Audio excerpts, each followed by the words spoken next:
जगह की वगैरह दादू साहब ने कि सभी उस परमात्मा के अंशित हैं। तो उनको दादू साहब ने संत करके संतों को और क्या कहेंगे, और क्या कहेंगे, और कहने वाली कोई बात नहीं है। जो कुछ कहना था वो साहब को सबको बता दिया, कह दिया पहले। अब और क्या कहने से ऊपर कोई बात नहीं है। हम तुम सीख यही सदगुरु की, हमको और तुमको, हमको भी और आपको भी, सबको यही सीख है कि निकट राम करेंगे। बस सबसे अहम बात यही है जीवन की, हमें उस परमात्मा को हर घड़ी याद रखना चाहिए। और जब भी हम उसकी याद को भूल जाते हैं और जब भी उस परमात्मा के बेमुख होते हैं, तभी काल से पता लग जाता है। तो दाल साहब कहते कि और क्या कहें, और कुछ कहने की बात नहीं रही। हम तुमसे की ही सदगुरु जी के निकट राम करेंगे संतों, और कहो क्या कहेंगे। निकट बात यही, मूल बात यही है। एक बात की लाखों करोड़ों बात है, और घटा के जाए तो एक बात कहना है कि सत्संग जाने का तात्पर्य, सत्संग जाने का मतलब ये है कि जो हमें गुरु ने जो मार्ग बताया है, ऊपर जब तक हमारा जीवन कायम है उस मार्ग पर हमें चलता रहना चाहिए। अब उस मार्ग पर चलते रहेंगे तो एक दिन मंजिल अवश्य पूरी हो जाएगी, और चलेंगे नहीं, बैठे रहेंगे तो सारी मंजिल हमारे सिर के ऊपर रखी हुई है, और वो मंजिल एक दिन हमें अवश्य पूरी करनी पड़ेगी। ये जन्म में कर लेंगे तो सबसे बढ़िया बात है। और ये जब जन्म से जब बिछड़ जाएंगे तो फिर 84 का जरा बहुत बड़ा चक्कर है, पता नहीं कितनी सदियाँ बीत जाएंगी। लेकिन जब तक उस परमात्मा के निकट नहीं जाएंगे, उसकी शरण में नहीं जाएंगे, तब तक वो हमारा चक्कर कभी खत्म नहीं होने वाला है। दादू साहब कहते हैं संतों को क्या कहिए, और कितने की बात बताएं, कितने कुछ कहें। हम और तुम यही सदगुरु की सीख है, सदगुरु ने हमें सबको ये सीख दी है कि निकट राम करेंगे। हम तुम वहीं वैसे सुस्वामी, हमारे अंदर जो बोलने वाली पावर है और आपके अंदर जो बोलने वाली पावर है, यही हमारा स्वामी है। हमें इसी बात की खोज करनी है कि हमारे अंदर से आवाज़ कहाँ से आ रही है, श्वास कहाँ से आ रहा है, और कहाँ जाती है श्वास का धोखा, कहाँ समा जाता है जाकर के, और जीव कहाँ से आता है, कहाँ जाकर के भी समा जाता है। इसी बात को हमें खोज करनी है, और इसी बात की खोज करने के लिए हम सभी लोग सत्संग जाते हैं, गुरु की पास आते हैं, उनसे नाम की दीक्षा लेते हैं, और नाम की दीक्षा लेकर के फिर जो है हम केवल शरीर तक सीमित रह जाते हैं। ये हमने शरीर को सदगुरु मान लिया, इसके आगे हमने कदम नहीं बढ़ाया। कबीर जी खुद कहते हैं कि देह को सदगुरु मानते ये सब दुर्ज्ञान, और चार दागा आवल हिंसा, चार दाग से रहित कौन सा है, जो सदगुरु भी हमें जो सबक देते हैं, जो हमें जो नाम की दीक्षा देते हैं, जो सबक देते हैं, वो सबक जो है वो चार दाग से अलग है। चार दाग कौन सा है, ऐसी जीव हमारा जब थोड़ा छूट जाता है तो पहले तो अपना हिंदू रीति रिवाज के अनुसार कोई उसको जल प्रवाह कर देते हैं कि भाई हम चलाएंगे नहीं, जो डॉक्टर बहुत महंगी होगी, लकड़ी बिजली नहीं है, चलो जल प्रवाह कर देते हैं चार छोटी। तो जलवापरण करने के बाद में जो घास होता है उसको मिट्टी मच्छी खा लेते हैं और हड्डियाँ पानी रह जाती है। ये तो ये दाग है। और जो ब्रह्मज्ञानी संत जो होते हैं, बड़े ब्रह्मज्ञानी जो आपके भजन करते हैं, परमात्मा का उनका स्मरण करते हैं, वो त्रिकालदर्शी होते हैं, उनको पता होता है कि चूल्हा छूटने वाला है अभी, अब समय बहुत कम रह गया। तो वो मुझे पहले वो जाकर के पहाड़ों में जहाँ पर बड़े बड़े जीव जंतु रहते हैं, ऐसे जानवर रहते हैं, वहाँ समाधि लगा के अपना चूल्हा को छोड़ देते हैं। तो जितने भी वो जीव जंतु होते हैं वो शरीर का मांस खा लेते हैं। जो प्राणी मर जाए उसे मत जाइए, कहते जो प्राणी मर जाए उसे मत जाइए, हाथ हाथ उठा के जन्म में डालिए। सब पक्षी मिलके खाएंगे, चिरेंगे उसको शाम को, और बाजा का उधर पेट दिवा देंगे राम। इन्हें जीते जी अपना पिंड दान कर देते हैं। असली पिंड तो यही है कि पिंड को जीते जी वो दान कर देते हैं, और हमारे जो एक पूर्ति है, तब मरने के बाद में जीवन में तो कभी उसको पानी गिलाते ही गिलाते हैं, और मरने के बाद उसको हड़ताल पहुँचा देंगे, हड़ताल पहुँचा दिया, पिंड मरवा दिया, इसकी मुक्ति होगी। लेकिन मुक्ति होगी तो कर्म करने से होगी, बिगड़े प्रेम करे किसी की मुक्ति नहीं होगी, चाहे कोई संत हो चाहे कोई व्यक्ति हो, तुम हो चाहे हम हो, बिगड़ कर्म करे बिगड़ किसी गति नहीं होगी। इनको सोचा देगा लाल कपड़े पहनेंगे और हमारा कल्याण हो जाएगा, या और कोई कपड़े वस्त्र धारण करेंगे तो कल्याण हो जाएगा। कल्याण हमारा कर्म से होगा, चाहे कपड़े पहनो चाहे ना पहनो, चाहे काले करो चाहे धोले करो, चाहे नंगे रहो चाहे कपड़े करो, कैसे करो, अगर कर्म नहीं करेंगे साधु वाले कर्म जो लिखी है संतों का भी बताया है हमारा, कोई मार्ग पर नहीं चलेंगे, कर्म नहीं करेंगे तो किसी की मुक्ति नहीं होगी, किसी गति नहीं होगी, सारे भोग बड़े चले आएंगे। तो इसलिए महाराज कहते हैं दर्शन प्रसन्न जुग जुग जीजे और अंत काहे तू भई। अगर परमात्मा का एक बार दीदार कर लिया तो फिर कभी मरेंगे नहीं, दर्शन करने से प्रसन्न हो जाएंगे, मन प्रसन्न हो जाएगा। एक चीज को हासिल करना चाहते हैं अगर वो वस्तु में मिल जाती है तो हमें कितनी खुशी होती है।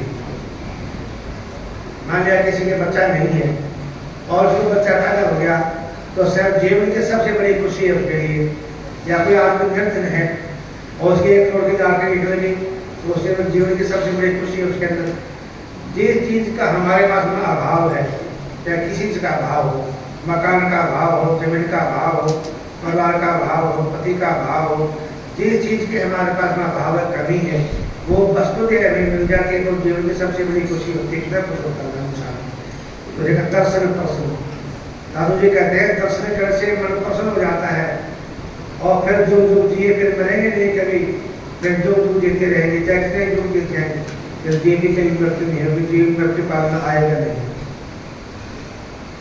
और जब तक दर्शन नहीं होंगे वाहेगुरु का, जब नौरे रूप दर्शन नहीं होंगे तब तक जीवन का झगड़ा कभी खत्म नहीं होगा। ऐसे जन्मते रहेंगे, ऐसे मरते रहेंगे। कितने के बार हमको जीवन लेकर जाएंगे और कितने के बार करना करने पड़ेगा। दर्शन प्रसन्न जुग जुग देते अंत काहे को भइए, हम तुम संग निकट रहेंगे ले। दर्शन प्रसन्न जुग जुग देते अंत दुख काहे को सही। दादू जी कहते हैं कि जो दुखों को हम सहन करते हैं तो कौन से हैं? 3 दुख सबसे बड़े जीवन के, दैहिक, दैविक और भौतिक। ये 3 दुख, 3 ताप हर इंसान को भोगने पड़ते हैं। देह का मतलब शरीर में कोई दुख हो जाता है, कोई पीड़ा आ जाती है, कैंसर हो गया, टीबी होगी, या शरीर से तंग हो गया, टांग टूट गई, हाथ टूट गया और कोई शरीर में कमी आ गई, तो जब तक जीवन रहेगा तब तक दुख ही दुख है, सुख नहीं मिलेगा। ये दैहिक शरीर का दुख है। देह का मतलब ऊपर से प्रकोप होता है, भाई मकान बनाया, मकान रह गया, आज जमीन में कोई बड़ी फसल पैदा हुई और उसमें आग लगी या बाढ़ आके शरीर की फसल खत्म हो गई, ये होता है, इसको बोलते हैं दैविक प्रकोप। बाढ़ आ गई, अंधेरी आ गई, कहीं आग लगी, कहीं और कोई नुकसान हो गया। और भौतिक जीवन के इंसान खूब कमाता है, रात दिन गधे का काम करता है, लेकिन शाम को घर भोजन नहीं मिलता, शाम को पानी पीते संतुष्टि करनी पड़ती है। तो ये 3 ताप जो है हर इंसान को भोगने पड़ते हैं। तो इन तीनों तापों से जो इंसान बच जाता है तो जीवन की सबसे बड़ी खुशी है। ये तीनों ताप जो है जब कटेंगे जब हम परमात्मा की आराधना करेंगे। हम तो संग निकट रहेंगे, हरि केवल करेंगे, तो हमारे और आपके वो हर घड़ी निकट रहता है, पास में रहता है, कभी दूर नहीं जाता है। अगर पास में ना होता तो जब कोई कष्ट आता है तो हमें उसको बोले भगवान बचा ले, ये हमारा दुख है, इसको हमारा दुख मुझे मुक्त कर दे। अब कहीं दिखाई देता नहीं है, सामने खड़ा थोड़ी है, सामने खड़ा तो हम कह रहे हैं, लेकिन फिर भी हमारा को सुनता है। इसलिए समझना चाहिए कि वो बिल्कुल हमारे निकट है। हम तो संग, सबके संग रहता है, सबके अंग संग रहता है, कभी किसी से दूर नहीं होता। हम तो संग निकट रहेंगे, हरि केवल कर गई, शरण कमल छाड़ कर ऐसे अनंत काहे को गई। ये ऐसे जो परमात्मा है, ऐसा जो हमारा मालिक है, उसको चरणों को छोड़ करके फिर हम कहाँ कहाँ घूमते हैं, कहाँ कहाँ चल जाते हैं। एक बार तो हम जब आरती करते हैं तो कहते तुम ही माता के साथ, मेरे माता भी तुम ही हो, और मेरी पिता नहीं हो, मैं ये माता के पिता तो नहीं हो, तुम हे बंधु के सखा तो नहीं हो, तुम हे सर्व हम देव देवा तो नहीं हो। ये सब मेरा धन दौलत, मेरे माता पिता, मेरे सखा गुरु सब कुछ आप हो। और थोड़ी दूर जाके देखा तो मेरे फिर जाके हम लोग गुरुगांव गए थे उसके चौबोदारी माता के, और कहते कि हम जो है श्याम बाबा के थे। अभी पीछे एक यात्रा है श्याम बाबा की, तो वो कुछ कहने लगे कि हम आश्रम में एक रात रुकना है विश्राम करने के लिए, और हम सब थे कोई अच्छी जगह हो, सुरक्षित जगह हो, और नहाने वाली जगह हो, कोई बात रुक जाओ यहाँ पर। तो सवेरे सुबह लोग उठे, सवेरे नहा धो करके और उन्हें अपने आप की पूजा करके और महाराज जी समाधि में गए। महासभी ने जो मंगा किया, उसके बाद मेरे पास में आए और 2-3 माइनसियों में लगी महाराज जी एक बात कि हमने 18 साल हो गए पूरे बाबा की पैदल यात्रा करते हुए, लेकिन हमारी जो डिमांड जो पूरी नहीं हुई। ना भाई क्या डिमांड है आपकी? तो माता कहने लगी मेरी लड़की का तो बच्चे नहीं हुए और मेरे छोरे की शादी होनी हुई।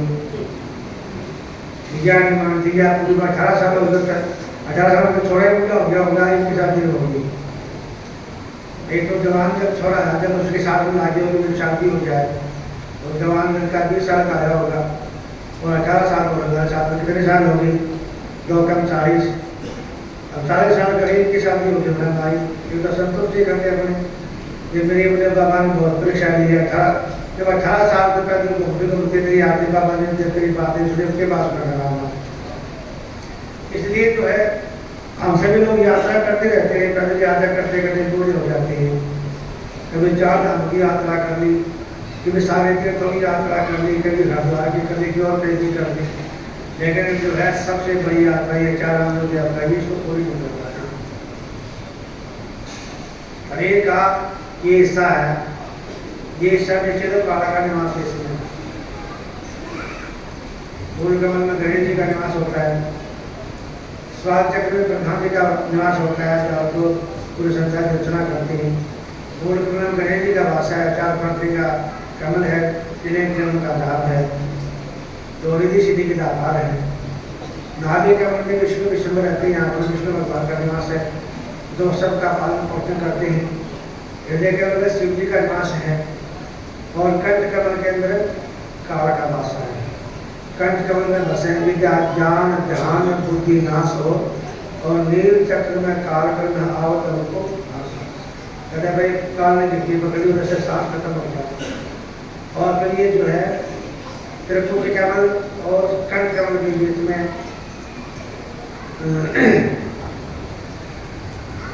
सुमरन भी जागे और पूंज कमल बैठ करके माला के सो। ये बीच में हमारा कुंज कमल यहाँ पर हमारे सांसों का नाभि से श्वास उतर के यहाँ तक आता है श्वास, और इसके ऊपर बह जाने के बाद में त्रिपुटी कमल में हम जहाँ सतगुरु जी विराजमान है, वहाँ जाने के बाद में जब जीव वहाँ कूद जाता है भावेश्वर में अभ्यास करते करते, वहाँ जाने के बाद में जब सतगुरु जी जब उसकी बाजू को पकड़ लेते हैं, तब कभी बाजू को छोड़ते नहीं। कबीर जी कहते हैं गुरु रामानंद जी समझ पकड़ो मोरी मैया, अगर मेरी बाजू को अगर पकड़ते हो तो सोच समझ के पकड़ना। गुरु रामानंद जी समझ पकड़ मोरी मैया, और हम तो सौदा सत का ढंग में पाखंड पूजा रही है। हम तो सत का जो सौदा है ना, जो कभी सत को सौदा कभी खत्म ना हो और वो सौदा कभी नाश ना होता हो, हम उसका बनते करेंगे, उनका कृपा करेंगे। पाखंड जो है हम इसकी पूजा नहीं करेंगे। कबीर साहब कहते हैं गुरु रामानंद जी को, कि गुरु रामानंद जी जो थे वो ठाकुर जी की पूजा करते थे, तो वो कहते हैं मैं भी ठाकुर जी की पूजा नहीं करूँ, मैं पहले खोल के बता देता हूँ आपको, पहले आपको मतलब ठाकुर जी की पूजा करो। हम तो अगर आपकी बात में सबका सौदा हो तो हमारे से बात लो, और जैसे पाखंड हम नहीं पूजा, हम शिव लोग पाखंड की पूजा करते हैं। इसलिए जो है हम सोचते हैं भाई ये सच्चा है या वो सच्चा है। खाली आज इस बाबा की पूजा करके वो बाबा दूसरा रुक जाए, इसकी पूजा करके वो सदगुरु रुक जाए, सदगुरु की पूजा करके दूसरा बटन बाबा रुक जाए, इन चक्रों में हमारा पूरा जीवन नहीं जाता है। लेकिन जो गुरु ने जो हमें वचन दिया है, जो भाई गुरु पद में टकरे करके 84 की निश्चय किया सार आसार, ये यानी परखना भी, चेक करना भी, सच्चाई क्या और झूठ क्या है। सार और आसार का मतलब सच्चाई क्या है और झूठ क्या है। जैसे कि आसार आसार और हरदम वृत्ति रहे सार।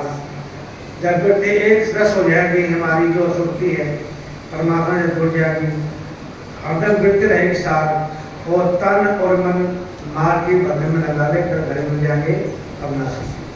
तन को मारना पड़ता है, हम तन को संवारते रहते हैं, तन को रोज की बड़ी बड़ी आभूषण देते हैं, अच्छे अच्छे इसको कपड़े बनाते हैं, अच्छे अच्छे तेल सुगंधों से इसको दिलाते हैं, बढ़िया कशु पर इसको तेल लगाते हैं अच्छे अच्छे, लेकिन उससे कभी परमात्मा का कोई प्रयोजन नहीं है, उससे कभी परमात्मा खुश होने वाला नहीं है। परमात्मा ने को जो खुश करना है तो उनकी वचनों को मानना है और उसके साथ में जुड़ के रहना है। इसलिए महाराज जी हम हमें समझा रहे हैं, चरण कमल छाड़क रहे ऐसे आनंद काहे को होती, तो उनके चरणों को छोड़ करके और इन्हें अनेक जगह आते हैं, भटकते रहते हैं, भटकते भटकते अंत हो जाता है, लेकिन कभी भटकना हमारी खत्म नहीं होती है। ना करना किसी की होगी ना ही किसी की होगी। हम तो तारण तेज स्वामी, हमें और आपको और हमारे को तारने वाला तेज घन, जिसका तेज बहुत प्रकाश अखंड प्रकाश हो, कभी प्रकाश खत्म नहीं होता, ऐसा हमारा स्वामी जो करोड़ सूर्य का प्रकाश एक तरफ है और का परमात्मा का वाहिगुरु का प्रकाश एक तरफ है। हम तुम तारण तेज घन स्वामी नेकेशु निर्भय, उसके साथ में जुड़ के रहिए। दादू देख और सब ही दुख, और जितने भी संसार में जो भी है सारे दुखों का रास्ता है, सभी दुखों से हमारे को जोड़ने की कोशिश करते हैं। सभी ही कहीं भी जाए तो वहाँ पर मारी मार पड़ती है, कष्ट ही कष्ट भोगने पड़ते हैं, लेकिन पता नहीं आगे हमें सुख मिलेंगे या नहीं मिलेंगे। दादू साहब कहते हैं, दादू देख और दुख सब ही काम तक टूट रही है। जहाँ से दुख हमें दुखों पर भोगने पड़ते हो, कष्ट होता हो, तो दादू साहब कभी वहाँ को जाते हो। जहाँ में मार पड़ती हो, दुखों के सहन करना पड़ता हो और अनेक प्रकार के कष्ट हमारे मिलते हैं, हमारे प्रसिद्ध के पड़ती हो, वहाँ पर जीव बड़ा खुश हो जाता है। ये यात्रा करनी है, पुराने धाम जाना है, जगन्नाथ भी जाना है, अमरनाथ भी जाना है और कहीं जाना है, तो वहाँ पर जाने के लिए बड़े चाहे हमारे गुरु ठेके होकर जाए गिरवर के पैसे जाने पड़े, लेकिन घर में बैठ करके नौकरी परमात्मा का अनुस्मरण करे में हमारे पास समय नहीं हुई।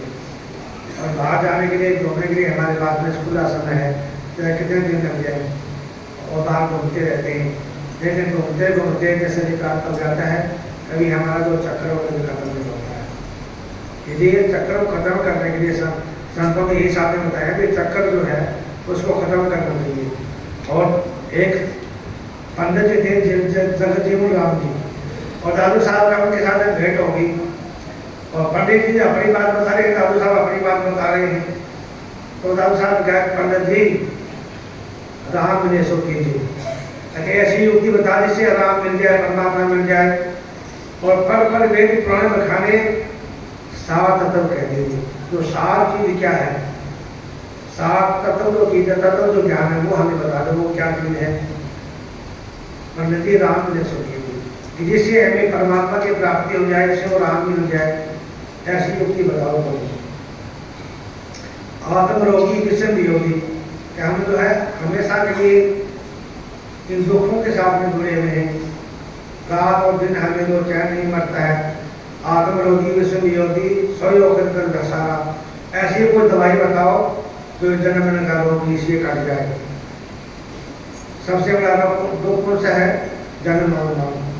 ये जो दुख है ये दुख कट जाए, ऐसी जो वक्त है आपके पास में, अगर वो वक्त तो आप नहीं उस वक्त को ले लो। दर्शन प्राण से दुख दुख जीते अंत, दर्शन प्रसन्न और परम सुख छोटे सब संसार, कि ऐसा हमें बताओ कि दर्शन करने से मन प्रसन्न हो जाए और संसार से मुक्ति मिल जाए। ऐसे कोई आपके पास मुक्ति हो तो वो हमें बताओ आप। ये गुण इंद्रिय अनंत अपारा, काम जगह शरीरा, तर्म शीतल हो सदा सौजन ना हो मीरा। जैसे तन की पीड़ा मिल जाए और मन की पीड़ा मिल जाए और आत्मा मन भी शीतलता आ जाए, शांति आ जाए। ऐसा यदि कोई स्नान करने का कोई सरोवर हो, कोई नदी हो, कहीं कोई जल हो, कोई ऐसा झरना जहाँ बहता हो, उसके में एक बार हमें स्नान करवा दो ताकि हमारा सारा रोग खत्म हो जाए। तन में जो कोड़ है बार बार लगते जलते हैं, जो रोग है इससे हमें कैसे निवृत्ति होगी, इस रोग से कैसे मुक्ति मिलेगी। ऐसा कोई जल हो, ऐसा कोई आपके मानस सरोवर हो तो वो बता दो, हम वहाँ जाकर स्नान कर लेंगे। हर बात समझाते दादू साहब। सोही मार्ग हमें बताओ, जे पंथ पूछे पारा, भूलना पड़े उल्ट नहीं आवे, सो कुछ कहो बेचारा। कि हमें ऐसा रास्ता बता दो, सोही मार्ग हमें बताओ, जाए पंथ पूछे पारा, उस रास्ते से हम पार हो गए दुनिया से। ऐसा हमें रास्ता बता दो कि इस दुनिया से हम पार हो जाएंगे और भूल की वापस नहीं, भूलना पड़े उल्ट नहीं आवे, सो कुछ करो बेचारा। कैसा कुछ विचार है, ऐसा कोई ज्ञान आपके पास में हो तो आप हमें समझाओ कि मैं दुनिया में फिर हम क्यों करके नहीं आए। एक माता थे दादी में मरिया जाति से सूर्य नाम था उसका, और जब बड़े महाराज जी थे उनके साथ जब उनका मेरी मुलाकात हुई, काफ़ी दिन से सेवा करती थी वो, बड़े अच्छी स्वभाव की थी वो। और महाराज जी वहाँ दादी में गए, 4-5 दिन वहाँ रुके, और जब वहाँ से चलने लगे तो सभी लोग अपने अपने कोई अपने व्यापार के बारे में पूछ रहा था, कोई परिवार के बारे में पूछा था। तो दुनिया में साथ यही बात है, मेरे पास ही मुझे लगता है थोड़े आते हैं, छोड़ा का शादी होना, बहू के बच्चा नहीं हो गया, ये काम हो गया, वो काम हो गया, और दुनियादारी के लिए तमाशे हैं। तो वो माता सबसे पीछे बैठी थी और महाराज ने पूछा सुन जी बुढ़िया, तो ही पूछ लिया कुछ पूछना हो तो कहते महाराज जी मैं क्या पूछूँ, मैंने कुछ पूछना नहीं है, ये कुछ ना कुछ पूछ ले। कहते जी क्या पूछो आप ही बताओ। भाई पुस्तक को तो पूछ लिए, तीसरी बार करो तेरे को। कहता महाराज जी अब यही बात आप बार बार कहो हो तो एक काम कर दो कि बता कि दोबारा मेरे को जो है औरत का जनाने का तोला न मिला, यो काम कर दो। तो ये तो घरे कसौटी बात पूछ ली गई, लेकिन औरतों की चीज़ के नोट नहीं है और वो बहुत गरीब थी, कोई अमीर नहीं थी। चूड़ी जाकर के सिर पर बेचती थी, भगवान गुजरे के बेचारी का सिर पर चूड़ी लेके साथ में चूड़ी बेचनी और बड़े बच्चों को मारा कुछ सब हो गया, पढ़ा लिखा के सारे बच्चे कामयाब कर दिए, सिर्फ चूड़ी बेच रहे। तो कहते महाराज ये काम देना है, चाहते थे कि एक काम कर दे भाई मेरे को दोबारा जनाने का चोला नाम मिले। फिर उसको महाराज ने जो है नाम की दिशा दी, कहता भाई ये नाम तेरे को ये युक्ति बता रहे हैं, ये काम करते रहना फिर तेरा जन्म नहीं होगा, तेरी गारंटी है। वो माता बता दे देखते मैं रात को सोती थी, जैसे महाराज ने बताया वैसे नाम जपती थी, सोती थी, तो मैं सोती सोती खाट पर ऊपर उठ जाती थी, शरीर मेरा खाट से ऊपर जैसा मैं सोती थी नीचे तो निकल जाऊंगी। ऐसी अवस्था पूछ के लिए बिल्कुल जो अनपढ़ औरत जिसको कोई ज्ञान नहीं था, लेकिन मन के अंदर मन चंगा तो कटौती में करूँगा, अगर मन चंगा नहीं है तो गंगा ना कटौती में है ना बाहर है ना अंदर है। इसलिए मन चंगा हो जाए, मन शुद्ध होना चाहिए। शुद्ध मन से कोई भी इंसान ये परमात्मा का नाम जपता है और परमात्मा की याद करता है, वो उसका कभी दुश्मन जाता है। गुरु उपदेश देहो कर दीपक, महाराज कहते हैं जब जीवन पढ़ने से कि गुरु का जो उपदेश है उसका दीपक दो, गुरु उपदेश दो कर दीपक करका मतलब हाथ में दे दो ताकि हमें अंदर रास्ता दिखाई दे, अंधेरे से हम बच जाए। गुरु उपदेश दो कर दीपक तिमर मिटे सब सूझे, तिमर कहते हैं आज्ञान, ये हमारे अंदर जो आज्ञान है, सदगुरु मेरा मेरे अंदर अंधेरा और चानन कर दे मेरा मेरे अंदर अंधेरा, मेरे अंदर अंधेरा है, मैं अज्ञान का ना हूँ। ऐसा ज्ञान का दीपक जगा दो जो मेरे को सब कुछ परमात्मा का दीदार हो जाए खुला। दादू सोही पंडित ज्ञाता जो रामचंद्र की बोली। मैं कहता सबसे उत्तम और विद्वान पंडित वही है जो परमात्मा से मिलने का रास्ता बता दे, और मैं किसी को विद्वान नहीं मानता। पंडित जो है जगजीवन राम जी, वो सोचता है दादू राम की बड़ी छाती फैली हुई है, अगर ये मेरा चेला बन जाए तो मेरा भी बहुत ऊँचा नाम हो जाएगा। अगर कोई आदमी अच्छा काम करे और लोग सोचते भी ऐसा बेटा कि हमारे पैदा होता तो हमारा भी नाम रोशन हो जाता। तो दादू साहब जी बड़े ऊंची कोटि के शब्द हुए हैं। तो पंडित जगजीवन राम जी बोली थी सिद्धियों का जाता था, वेद पुराणों का जानकार था। और दादू साहब को चाहता था कि मेरा शिष्य बन गया, तो उनको प्रलोभन देता रहा कुछ ना कुछ। तो उन्होंने आगे पंडित माता में क्या रखा है, ऐसे कोई मुझे बताओ दादू राम मुझे सोचे थे ये ऐसा काम करो, 6 परमात्मा मिल जाए, आपको मिल जाए और हमें भी मिल जाए और हमारा सबका कष्ट दूर हो जाए। यही सबसे उत्तम ज्ञान है। और साधु सत साही